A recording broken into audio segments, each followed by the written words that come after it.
Sandaang araw na po nang simula na tayo'y manungkulan dahil sa sigaw ng taong bayan, bumalik ka na. Bumalik ka na! Roque! Pero parang pag kinukwenta-kwenta ko, parang taon na yung sandaang araw na yun. Masakit sa katawan. But be that as it may, sabi nga sa isang kasabihan sa Ingles, it is not the years in your life that count. It is the life in your years.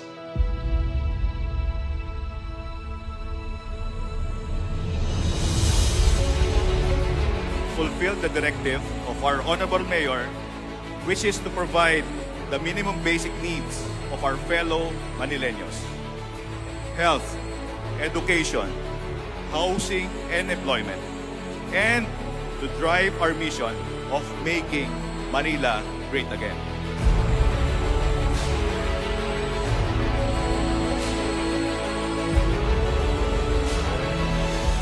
Naunang aksyon kaysa inaugurasyon. Gawa bago salita. 100 days ago, we were left not only with the mountains of debt, but also with the mountains of garbage. Kaya mas minabuti ko munang eskubahin ang Maynila. Alisin ang mga libag. Kinuskos ang kadugyutan ng ating lungsod na kinaharap.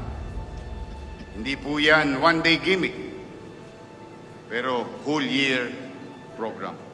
Wash, rinse, repeat. Wash, rinse, until it becomes a habit. Maganda, ginaganda yung kalsada, nalinis lahat. Maganda yung pagpatakbo niya dito sa Manila.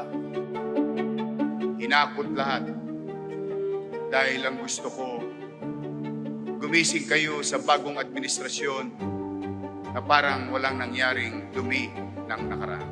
Ano ang mensaheng hatid nito sa Manileño at sa buong mundo?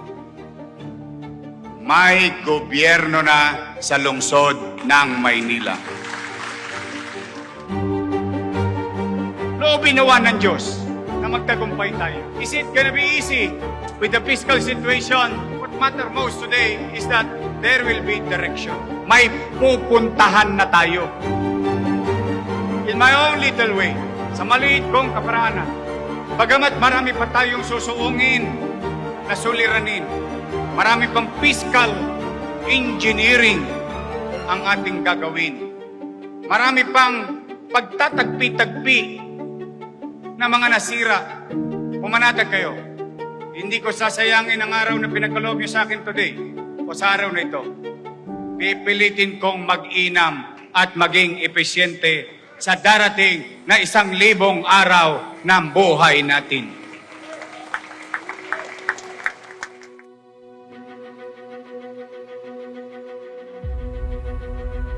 Walang pagkukubli. Totoong nangutang ako sa kasagsagan ng pandemya. Ngunit ang ating inutang ay may takdang kabayaran. Ginawa natin yung Manila Science. Ginawa natin yung Almario, all 10-story, fully air-conditioned public school. Sa loob lamang ng 3 taon, kasagsagan ng pandemya, sabay-sabay na ginawa. Sa larangan ng edukasyon, tiniyak natin ang bawat batang Maynila hindi maiiwanan sa digital age. Inaprubahan natin immediately, and I think, if I'm not mistaken, 2 weeks pa lang tayo sa pamahalaan, inaprubahan natin 143 million pesos galing sa Special Education Fund para pondohan ang One Smart TV, One Classroom sa lungsod ng Maynila. We are 100% going to invest whatever we can, whatever we have, na magkaroon lang ng sapat na pagkakataon, pantay na pagkakataon ang isang mahirap at isang mayaman, pareho ang gamit sa ospital. Parehong may gamot sa ospital, pribado man o pampubliko. on behalf of the people of Manila, I am now going to address this to all barangay chairman and chairwoman, SK, Kagawad, Secretary, Treasurer, XO, Tanod, SK Kagawad, lahat ng barangay official. Maraming salamat sa pagtugon ninyo na linisin natin ang mga kanal ng lungsod ng Maynila. I beg each and every one of you, to the private sector, to our institution, to the businesses, to the department heads, to my co-workers in city government, to my vice mayor, to my councilors, to everyone, help me. Let's come together and let's make Manila great again. Magandang araw. Pagpalain nawa kayo ng buong may kapal. Manila! God first. Thank you. There is a long journey to success. Mahirap matagpuan ng tagumpay.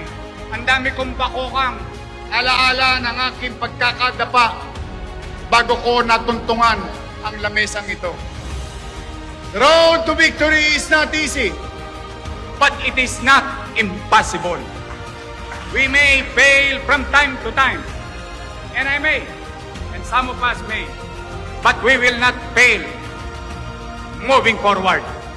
We will continue to move forward, way forward.